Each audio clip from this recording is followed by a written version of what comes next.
Sa pangalan ng ating Panginoong Kristo, welcome po sa sorry. Gono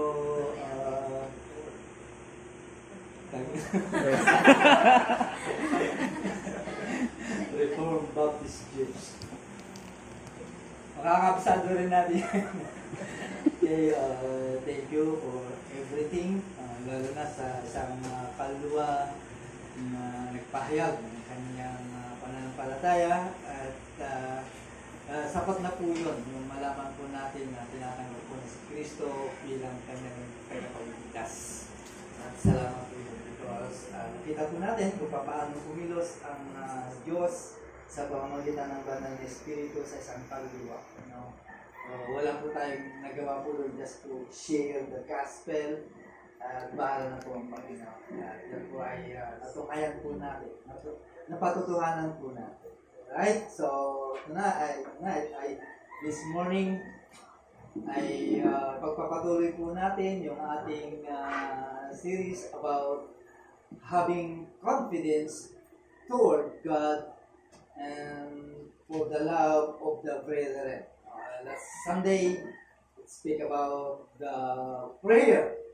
Nakita po natin. So, dito sa ating pag-aaralan, bagamat ito po ay maraming na tayong narinig regarding sa pagmamahal sa mga kapatiran, lalo na po sa mga Kristiyano na ating nakakasama dito sa loob ng simbahan.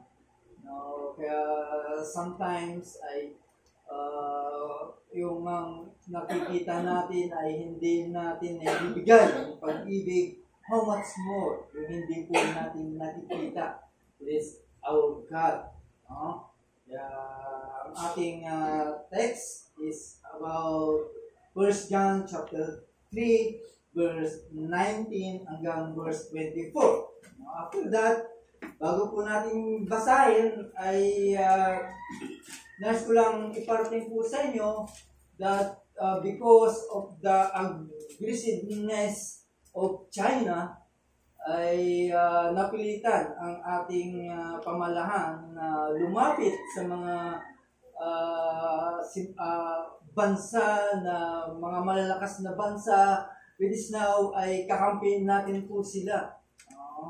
At anuman ang mangyari, ang mga bansang pong ito ay handang tumulong sa ating bansa dahil sa kagagawa po ng bansang China na nais sakupin ang ating teritoryo.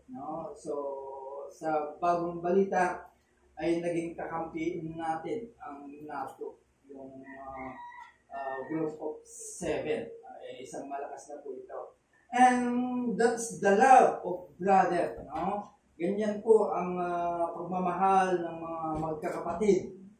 Even there is tension, conflicts among us, at alam naman po natin na hindi po tayo makakaiwas sa mga ganitong issue sa mga magkakapatid. Sometimes nababasag ang mga relasyon among believers. Right? Why? Nangyayari po ito? Because alam natin that still because we are sinners yet Christian, but still tayo po ay nagkakasala at yan po ay nangyayari sa bawat isa po sa atin. Pero tandaan po natin, we have common enemies, and those common enemies strike, we rally together.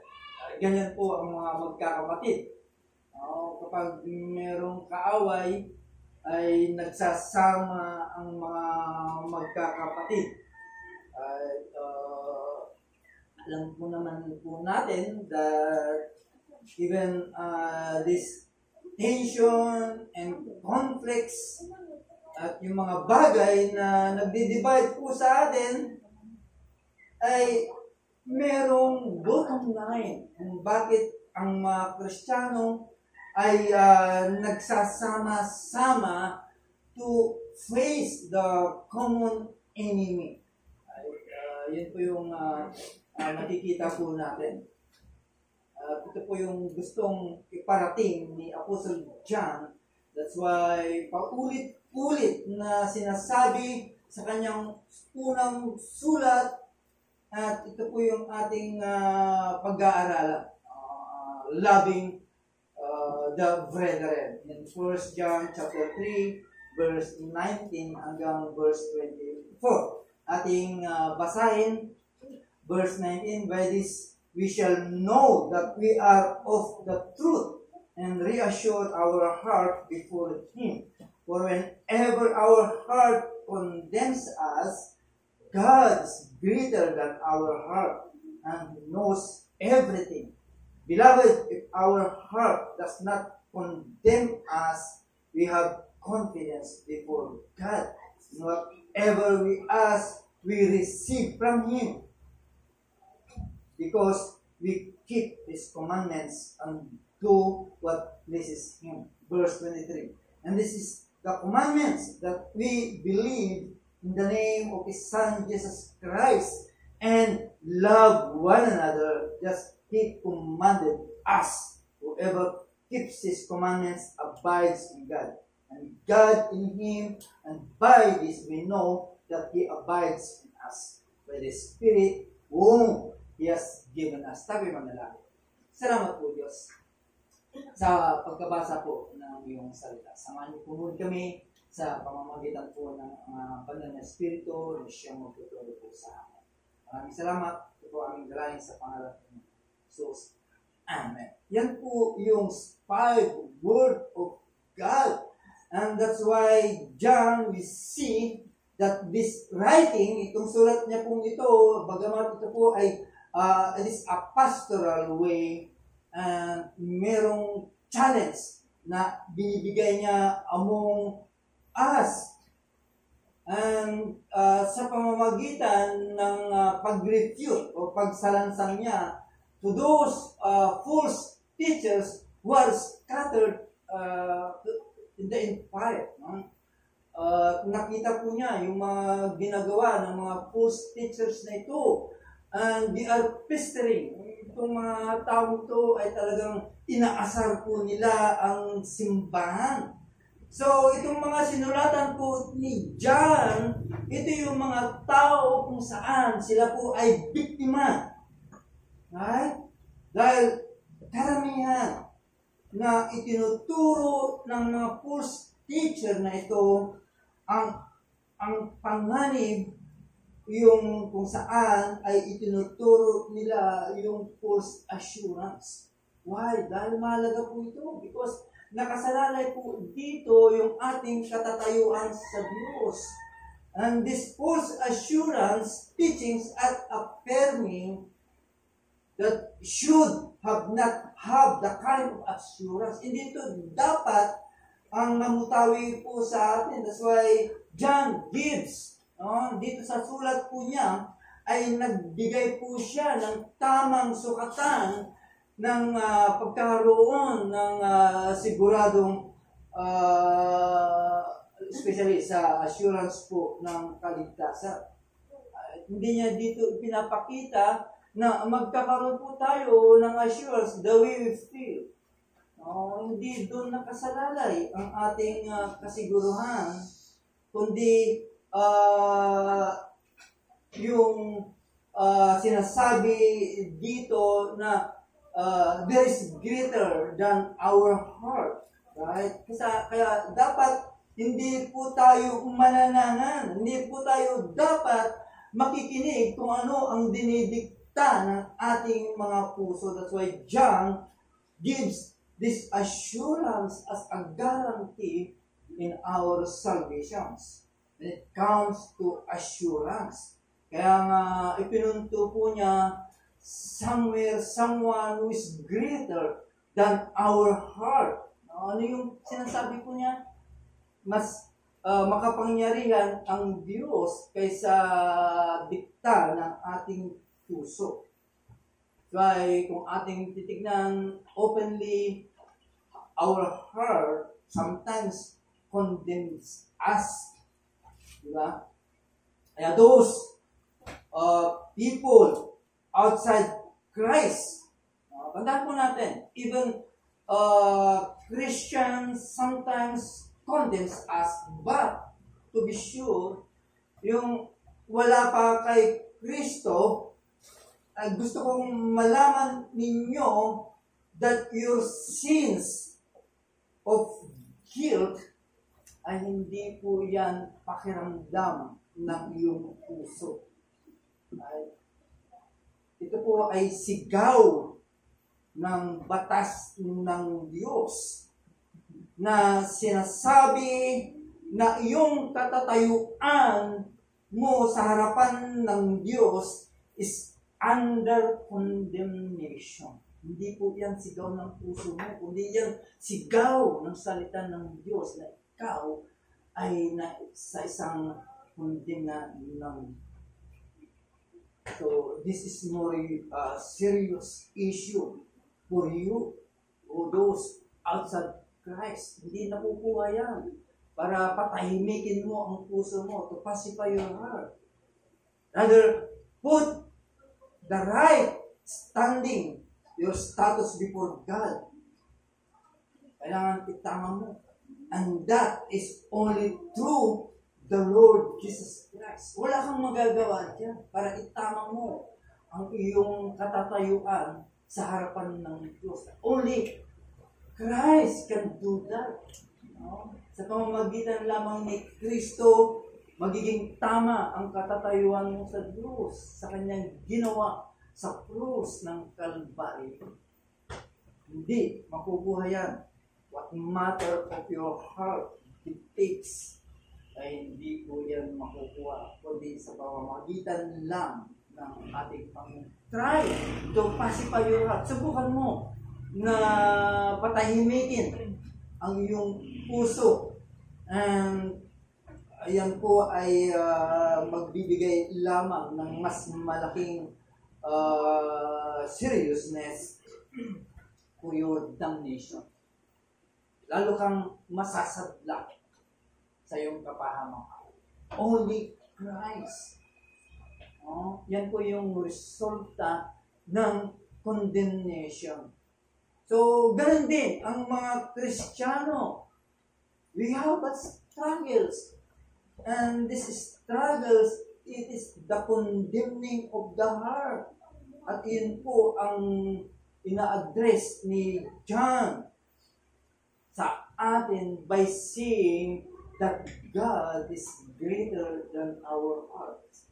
No, ano man po ang takda, binubulong ng puso mo, tandaan mo, mayroong Diyos na mas makapangyarihan sa mga bagay na ibinubulong ng puso mo. In other words, even the believers, ang dapat natin gawin, the way to deal this condemning heart is not to pacify directly or one way or another. Ito kasi yung mga iniisip ng mga Christian, but again, John give us the right remedy. No? What is the remedy? Yung confidence mo sa Diyos. Yung pagtitiwala mo sa Diyos. Kaya cover up lahat po yun. Ang mga bagay na yun. Kung may tiwala ka sa Diyos, ibig lang sabihin, anuman ang binubulong o dikta ng puso mo can pacify that condemning heart through the confidence before God. Sa katotohanan, talaga namang mas malaki ang Diyos kaysa puso po natin. However, no, anuman ang idinidikta ng puso mo or your heart may fluctuate, but God's never fluctuates. Hindi po yan magbabago. No? Ang Diyos. No? God never moves. Hindi magbabago ang Diyos. Anong bagay na magbabago sa Kanya? Why? Because God is greater. And by having confidence in this God, then we will answer the condemning heart. One is the confidence by God. So John connects, no? In our first topic, it is about the trusting in prayers. Pero tapos na po tayo dyan. No? Binanggit lamang po natin po yan because alam po natin, sometimes dahil tayo po ay sinisigawan po tayo ng puso po natin, paano ka mananalangin? Kung ang puso mo sinisigawan ka, makakapagpanalangin ka ba? Because God is holy and you are unholy. So, ibig lang sabihin, sabi ni Satanas, ayusin mo muna bago ka humarap sa Diyos. Pero because we have the confidence, ay nakakapanalangin po tayo.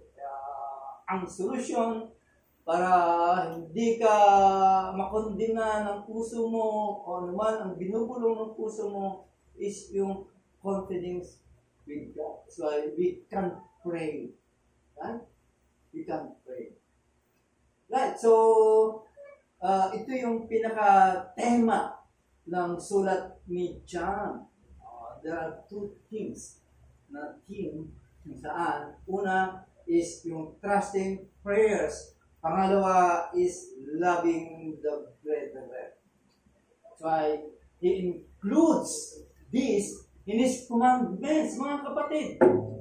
Pagamat masama ang turing mo sa iyong kapatid, maaring ikaw ay merong hinanakit sa iyong kapatid dahil meron siyang nagawa o something. Pero hindi yun. Hindi ka dapat makinig. This is a command. Utos po ito. Kaya mahalin mo ang kapatid mo. Ano man ang dinidikta ng puso. Command po ito. Kaya wala kang magagawa. Kaya i-include po niya po ito sa kanyang commandment. Kaya dapat ito ang gagawin ng mga Kristiyano. So, what's the commandment? God mission to believe in the name of His Son.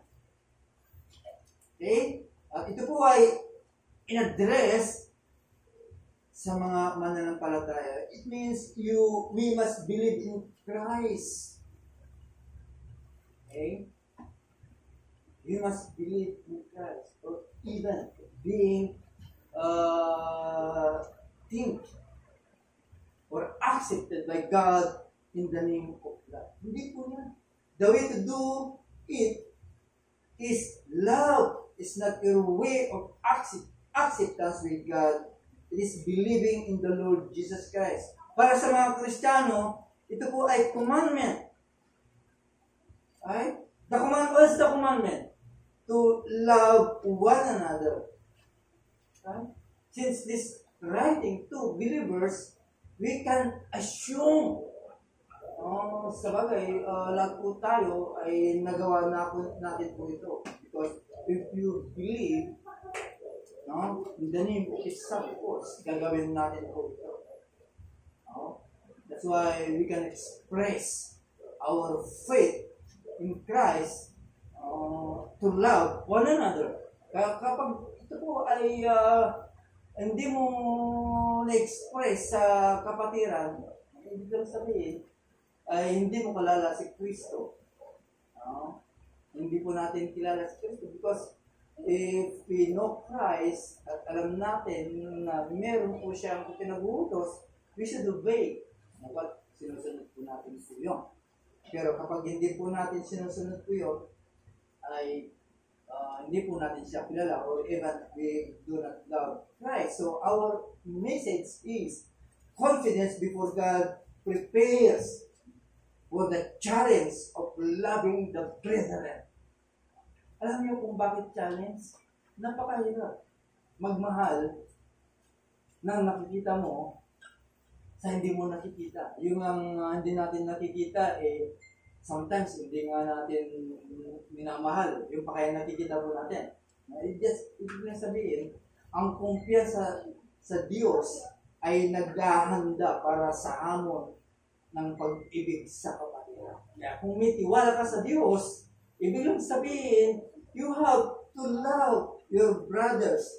Now, tingnan po natin, all the measures of assurance that John na ginamit niya sa kanyang sulat, like obeying the commandment of God and overcoming the world and sin. But the one mission na ito po ay paulit-ulit na kanyang sinasabi is this the matter of loving the brethren. Dali lang sabihin, mahal po natin ang mga kapatid. But sometimes, there are Christians professing that they love God, but they never love the brethren. Di ba meron po yun? At yan po ang nangyayari. So, what is the implication? By John repetition. Yung paulit-ulit ang the expansion of his teaching. Yung pagpahaba, yung paulit-ulit ng kanyang salita. Of course, obvious para sa atin that loving brethren is challenging. Ang pag-ibig sa kapatiran ay mapanghamon. Hindi ito madaling gawin. Kaya pinaulit-ulit ni John na sinasabi sa atin. And that is why challenging for us. Magiging challenge po sa atin po. Madali lang sabihin, mahal mo ang kapatid.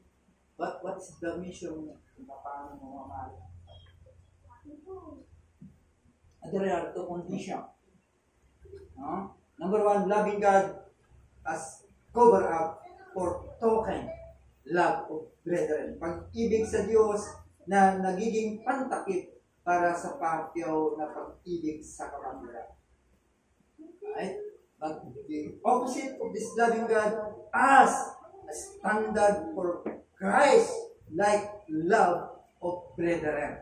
Tandaan po natin, ang pag-ibig sa Diyos bilang pamantayan ng makakristong pag-ibig sa kapatiran. Yan po yung pamantayan po natin. Whether you can love your brethren with your whole strength, alam mo, sometimes we compromise the word of God just to say we love the brethren. That's why, brothers, we don't compromise. Huwag natin i-compromise ang salita ng Diyos just to see the love of our brethren. You can see, no? Nakikita po natin, but titignan po natin. Paano ang Diyos magiging klaro po sa atin. Tandaan po natin, dito sa loob ng simbahan, there's no isolating love of brethren. Hindi dapat inihiwalay. From the love of God. Kapag mahal mo ang Diyos, mahal mo ang kapatid. Walang pag-iwalay. Walang pag-iwalay, walang pagbubukod ng pag-ibig sa kapatiran sa pag-ibig ng Diyos. Kaya kung mahal mo ang Diyos, huwag mong ibukod ang pagmamahal mo sa kapatid. Kasi ito yung pundasyon ng ating pag-ibig sa Diyos, sa ating pag-ibig sa mga kapatiran. Diba? Paano mong mamahalin ang kapatid kung walang pundasyon ang iyong pag-ibig sa Diyos? Dali lang po yung sabihin ko. Okay? Tandaan po natin, ina-assume po ni John that it is a real duty. Duty po ito ng mananampalataya. So, ibig sabihin, John speak and assume that this love of brethren is going church life. Buhay po ito dapat ng simbahan. Right? At ito po yung dapat iyakapin ng simbahan. Okay? Tandaan po natin, mga kapatid. Naman, ang unang utos, ang command sa isang Kristiyano is to baptize. Salamat sapagkat tumalima ka agad sa unang utos ay yung magpabaptize ang isang kaluluwa. Why? Because this is the way para mag-join ka sa church, and that's a duty. No? Hindi po yung kung saan ay kagad-agad ay naging great soul winner ka or whatever you do, ibig nang sabihin, hindi mo sinunod yung unang utos para ikaw ay tumatalima sa Panginoon, right? Okay? So, kung ating titignan, there are problems. Bakit ang mga Kristiyano ay they profess that they love God? They claim that they love God. Pero, tandaan po natin, hindi mo masasabi, mahal mo ang Diyos if you fail to love your brethren. Ito yung nagiging problema. Kaya maraming mga Kristiyano hindi ibinibigay ang kanilang tunay na pagmamahal sa Diyos because nalimutan nila. They fail to love the brethren. At ito po ay strongly sinasabi po ni John. Yung sa kanyang passages. So, if anyone says, I love God, and he is his brother, he is a liar. Kaya sinungaling ang tao mo. Bagamat sinasabi niya mahal niya ang Diyos, pero hindi niya mahal ang kanyang kapatid, ay siya ay sinungaling. At ito po ay sinasabi po ni God. So, if you cannot love the brother, and he says, he claims to love God, whom he does not say, or hindi niya nakikita, paano kaya yun? Hindi mo nga minahal ang isang nakikita mo, pero yung hindi mo nakikita ay mas mahal mo, o how can? Paano nangyari po yun? The more you love the brother or the brethren, is the more you love God. Diba? Makikita po natin. Yung nakikita mo ang kapatid mo, ibig sabihin, hindi yung mas malalim pa sa nakikita mo, that ibig lang sabihin, yung kapatid mo yun, bagamat nakikita mo, pero kasama mo sa iyong buhay, right? Even that merong personalities, close, background, conflict, at yung kasalanan na nanatili po sa atin, but still, God call us for forbearing and forgiving according to God's way. Kaya tinatawag po tayo, no? Na kahit ang kapatid mo ay meron kayong hindi pagkakaintindihan, merong mga bagay na hindi niyo pinagkakasunduan, but still God calling us to love our brethren. Okay, that's why John, ang pinakabasihan po niya is loving your brethren as a command. Command po ito. Utos po ito. Whatever ang magiging conflict nito, ang utos ay mahalin mo ang iyong kapatid. Right? Mahalin mo ang iyong kapatid. Okay? Ano man ang kadahilanan. Okay? Kaya sabi po ng salita ng ating Panginoon, whoever loves God must also love his brother. So John connects dito sa pangalawa na ating pinag-uusapan. John keeps repeating the command. Ibig lang sabihin, John keeps emphasizing how to deal. A condemning heart is to know that God is greater. And so you can overcome the condemning heart by the confidence. But in the same way, bagamat ito po ay mahirap to love brethren,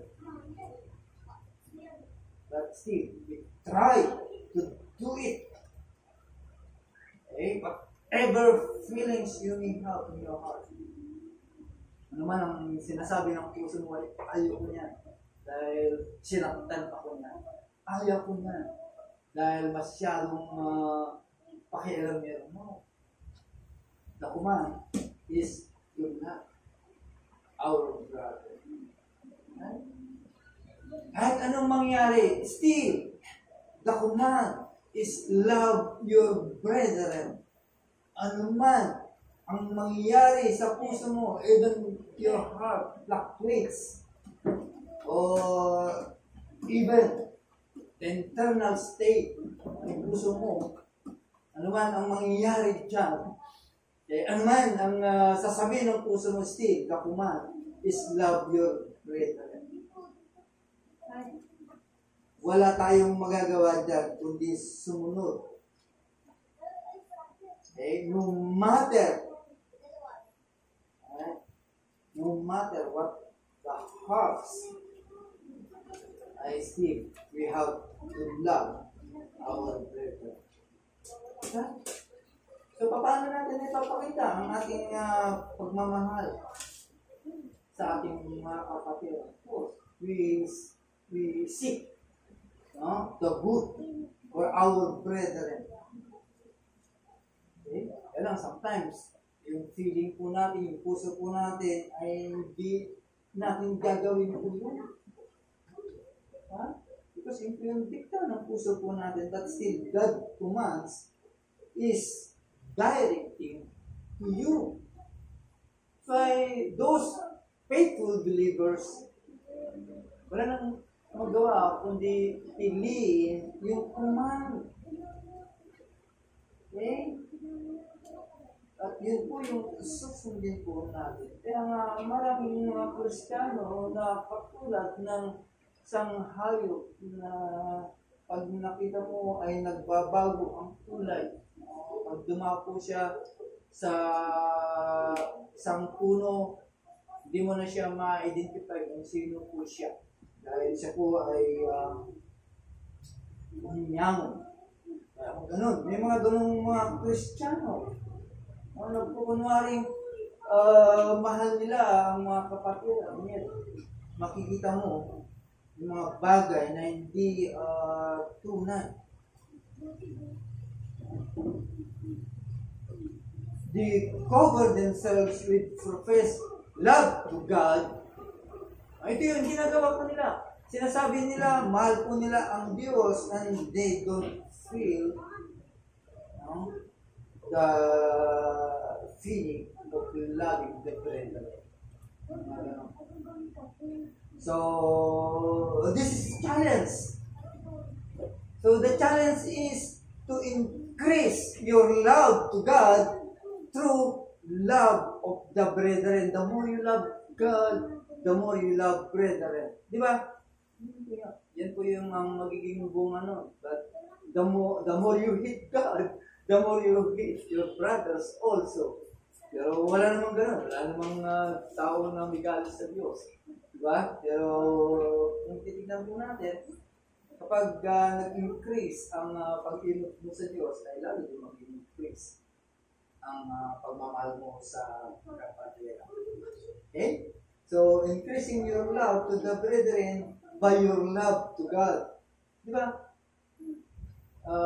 Lalo kung may pagpapito po natin ng pagmamahal po natin sa mga kapatid. That's why join si John. Point.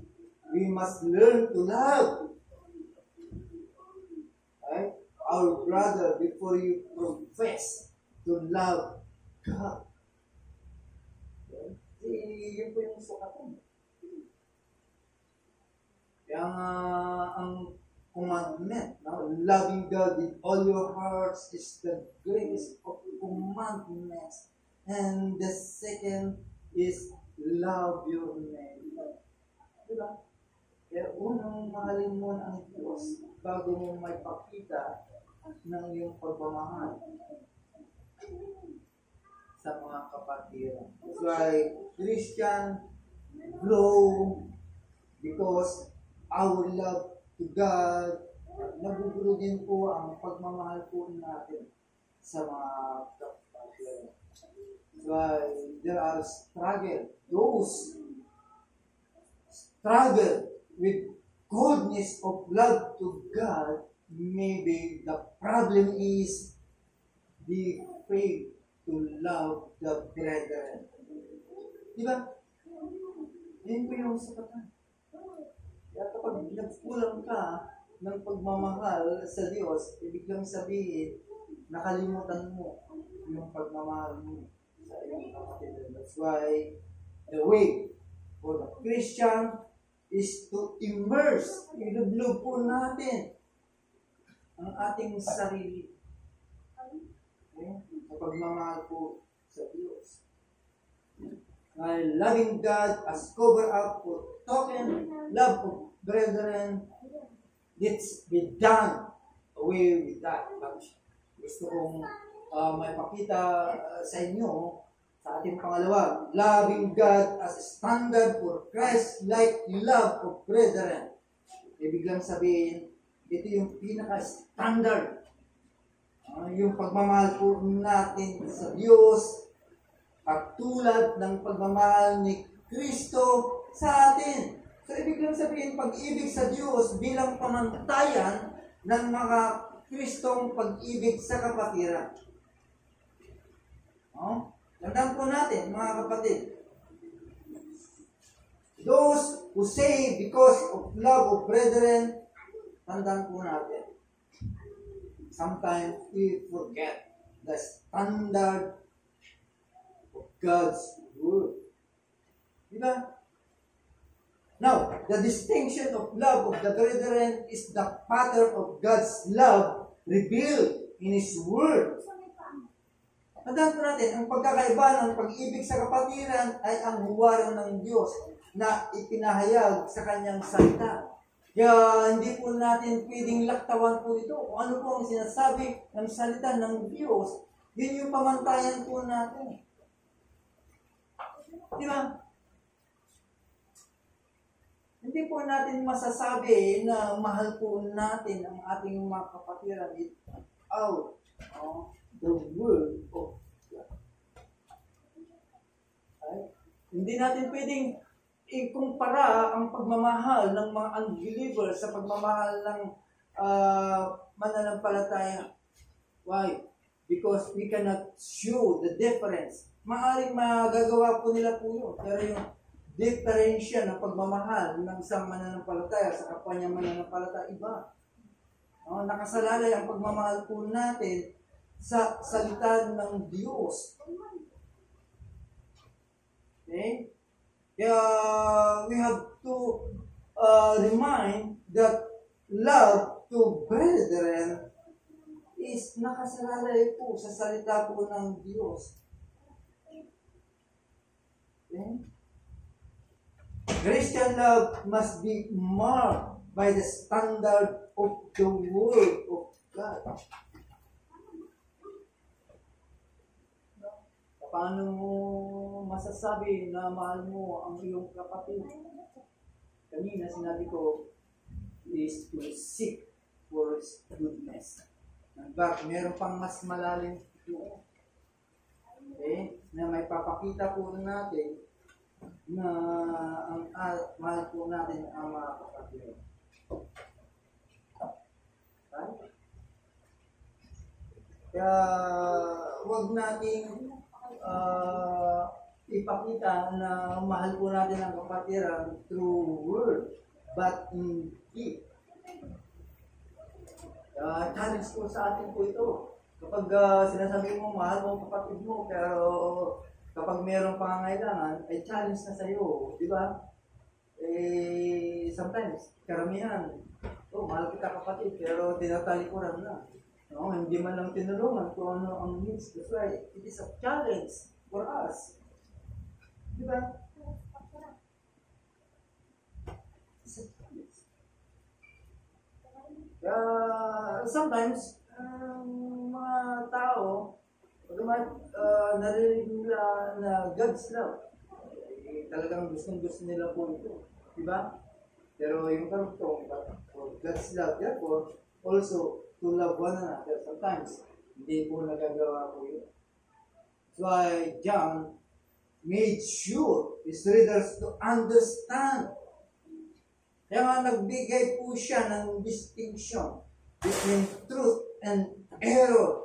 Why? Because you cannot love in a way that isolated from issues of truth. And when there's errors, love demands that we correct. And there's so many today. No? Kung saan ang mga tao ngayon, they throw away the doctrine of the Scripture just to say that they love. Kaya nga, yung mga grupo dito, like LGBT, parang ipakita na sila po ay nagmamahalan. But they throw away the doctrine of the Scriptures para lang mapagtakpan na may ipakita this is not the way we love or to love our neighbor. Okay? This is a challenge. Tandaan po natin mga kapatid, hindi lamang po yun kung nakita mo na meron pang kailangan ang inyong kapatid is to give what it needs. But there is a challenge, a most challenge sa isang magkakapatiran kung saan nandun ang kasalanan. Di ba? Sometimes, Kristiyano, pinapabayaan niya na lang ang kapatid na ito ay nagpapatuloy sa kasalanan. And this is what John, no, na dapat ipakita po sa atin. Okay? So, what's the reason?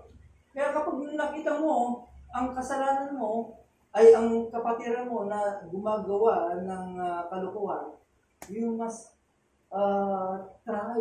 O hindi lang try, kundi samayin mo kagad. Yan yung tunay na pagpapakita ng pagmamahal sa iyong kapatid. Di ba? Hindi mo pinababayaan na magpatuloy po siya sa kanyang kasalanan. Okay? Yan po yung napapabayaan po natin. Sometimes, we compromise. Dahil siyempre, mahal ko ang kapatid na ito, ay tinokompromise niya rin. Hindi niya na sinasawatan. Okay? Kaya huwag nating ikukompromiso ang salita ng Diyos para lang mahuhubog ang iyong pag-ibig sa kapatiran. Okay? Sawayin mo kung siya ay nagkakasala. Diba? Yan po yung ginawa ng ating Panginoon. Okay? Nung si Peter, saan ay nagsuggest ng isang kalukuhang advice sa aking Panginoon. Naalala ko yun? Nung time kung saan sinabi ng Panginoon, be behind me, Satan. Nirebuke niya po doon. So, ibig lang sabihin, isa po pagpapakita ng pagmamahal sa kapatiran kapag nakita po natin ang isang kapatid ay nagkakasala. Hindi natin pinapabayaan na isang kapatid ay malugod sa kasalanan. Okay? Right, so tayo, mga Kristiyano,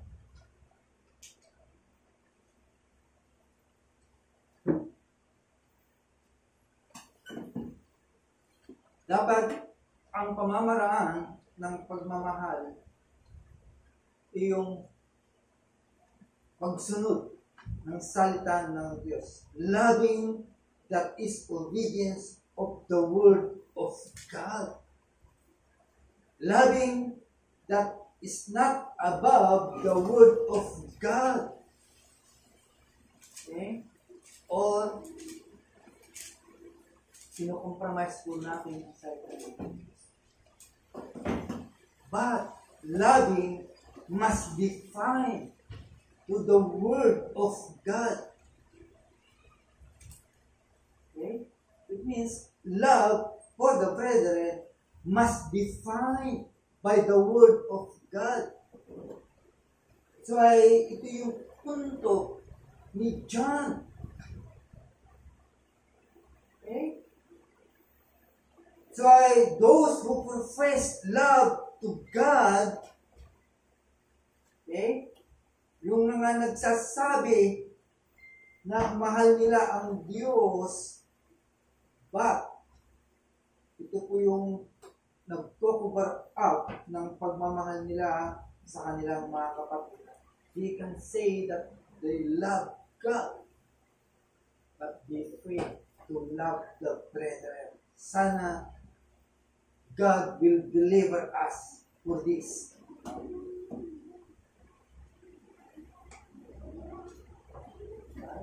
But sometimes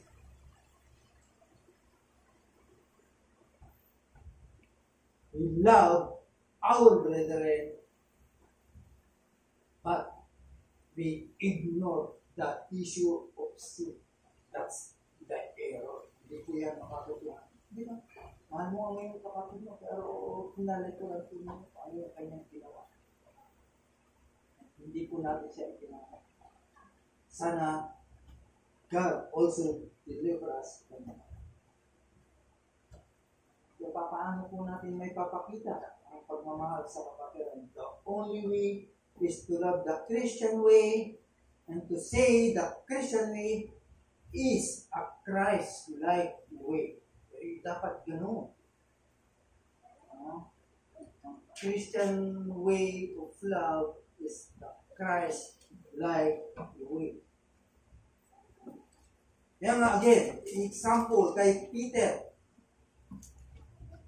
Kung saan directly Christ, when Peter make a foolish suggestion, kaya nga sabi ng Panginoon, bibihan ni Satan. Ito yung tama ng pagmamahal. You are administering a rebuke for your brothers. Diba? Kung mahal mo ang kapatid mo, pigilan mo siya, puntahan mo siya. Okay? Sawayin mo siya. Sabihin mo sa kanya, na mali ang kanyang ginagawa. Beside na ipinakita po natin yung mga bagay na makakatulong po sa kanya. Okay? Huwag natin pababayaan. Okay? So, sana ang pagmamahal kong ito ay lumaganap sa loob ng simbahan.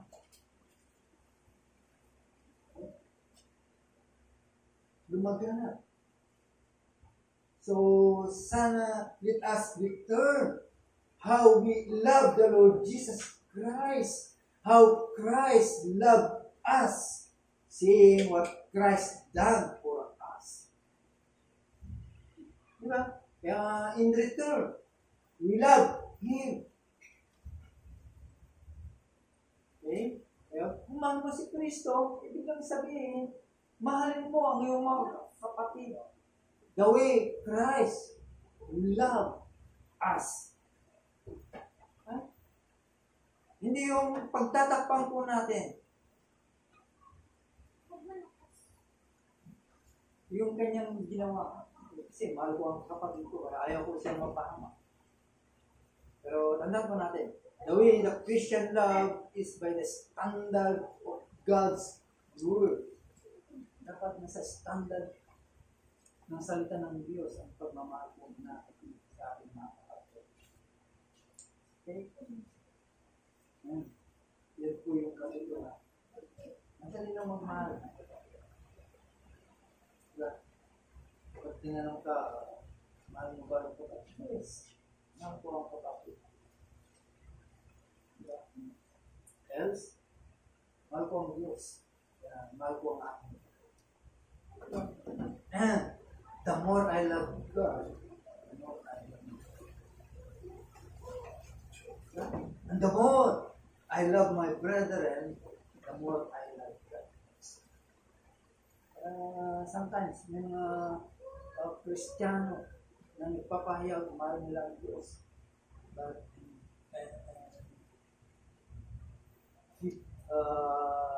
sense ay hindi nila mahal ang kanilang mga kapatid. Wow! Sila, ang mga sinismis. Ang kapatid sa kapatid. Ay, hindi niya na isinalang-alang ang kanyang kapatid. Kaya maraming mga simbahan, maraming mga Kristiyano, they use the disfellowship. Dinidisfellowship tayo sila dahil may mga nagawang kasalanan. Dinidisfellowship mo siya. Hindi mo man lang siya nabisuhan. Kapatid, siya mo kung ano kasalanan. Kasal mo na lang dinidisfellowship. Yan po ang nangyayari.